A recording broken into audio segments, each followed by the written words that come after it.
मैंने तो ये देखा कि जब से आप संस्कार टीवी पर आना शुरू हुए और लोगों ने आपके प्रवचन सुने, उसके बाद लोकप्रियता बड़ी तेजी से बढ़ने लगी। हाँ, ये कह सकते हैं माध्यम है, परंतु देखो साधन है, साध्य नहीं। दरबार 3 पीढ़ी से लग रहा, हमारे दादा गुरुजी भी लगाते थे, हम भी 11 साल से लगा रहे हैं। नजर आपकी आज पड़ी अब इसमें, और हमें ये लगता है कि इसमें ये हमारी गलती नहीं है, देखने वाले की गलती है। बड़ी देर से देखा है हमें, हम तो पहले से ही गुरु कृपा से चमकदार थे। मुझे तो लग रहा है बहुत जल्दी देख लिया आपको, भी तो आपकी उम्र ही कुछ नहीं है। हम उस परंपरा से हैं। जब 5 वर्ष की अवस्था में ध्रुव जी लीला कर सकते हैं, प्रहलाद जी लीला कर सकते हैं, तो हम 26 साल में क्यों नहीं लीला कर सकते? तो आपने क्या क्या लीलाएं की हैं? कोई ऐसी लीला नहीं की जिसमें हम फंसे हैं, लेकिन आपकी अदालत में आए हैं, तो अब आपके उसमें आप जो कह रहे हैं, तो हमारे जीवन में गुरु कृपा से जो किया सब सनातन के लिए किया, और केवल सनातन के लिए करें। लीला का मतलब ये हम कोई ईश्वर नहीं है, हम कोई भगवान नहीं है। साधारण जैसे ये इंसान है वैसे हम मानव हैं, हमें कोई अलग नहीं है। बस हमने अपनी परंपरा को ठीक से जाना, ये अलग है। बस गुरु परंपरा और हनुमान जी की कृपा क्या होती है, शायद हनुमान जी ने और गुरु ने हमको चुना ये ललकार कर बताने के लिए, हमें लगता है हमारे।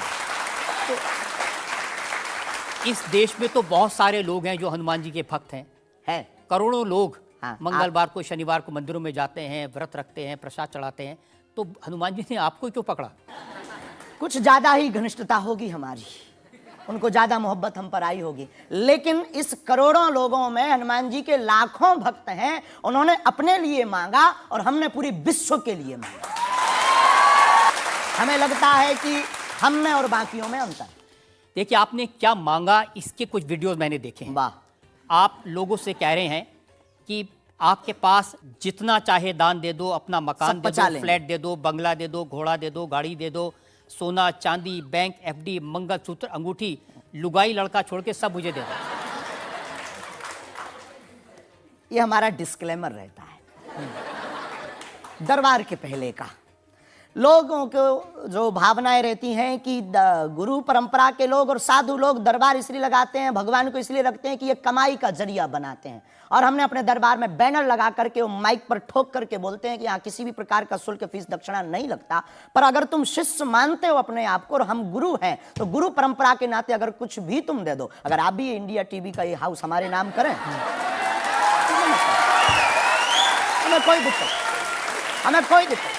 और लेते भी हैं, लेना बुरा नहीं है, उपयोगिता बुरी है। लेकर के उसका सदुपयोग करते या दुरुपयोग करते, हम लेते हैं। कोई अगर देता है तो स्वीकार करते गुरु के नाते। हम उस परंपरा से हैं जहां अंगूठा तक दान गुरु को दे दिया जाता है, हम भी लेते हैं। कितना कमा लेते हैं?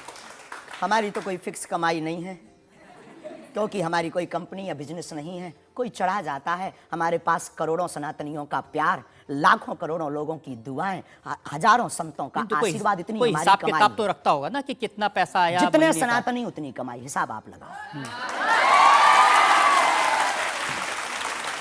इनको कुछ ऐसा चाहिए कि उस अध्यात्म से कनेक्ट हो पाए।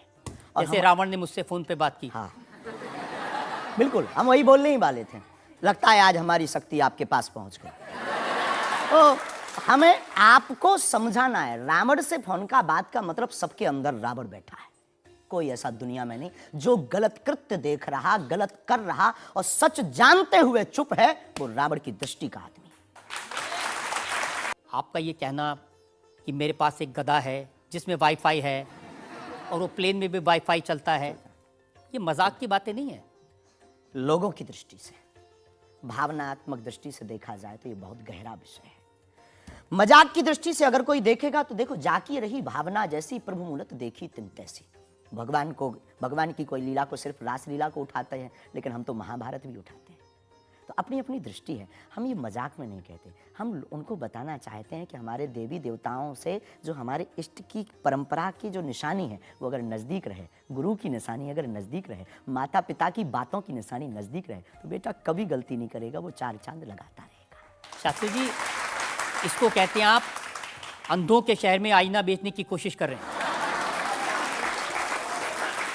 ऐसा हमारा भाव नहीं है, अपितु हमारा भाव ये है कि उस केवल वाईफाई को हम बताते नहीं, उसकी महिमा भी बताते हैं, और दरबार में आने वाले लोगों को उसकी महिमा का अनुभव भी कराते हैं। तो फिर वो जो बात मजाक की है ना, वो फिर अध्यात्म, आस्था, ईश्वर से जुड़ करके नास्तिक भी आस्तिक बन जाता है। देखिए, आपको भोले भाले लोगों को बताना चाहिए कि भाई ये मैं मजाक में कह रहा हूँ, विनोद हम कहते है, भी हैं।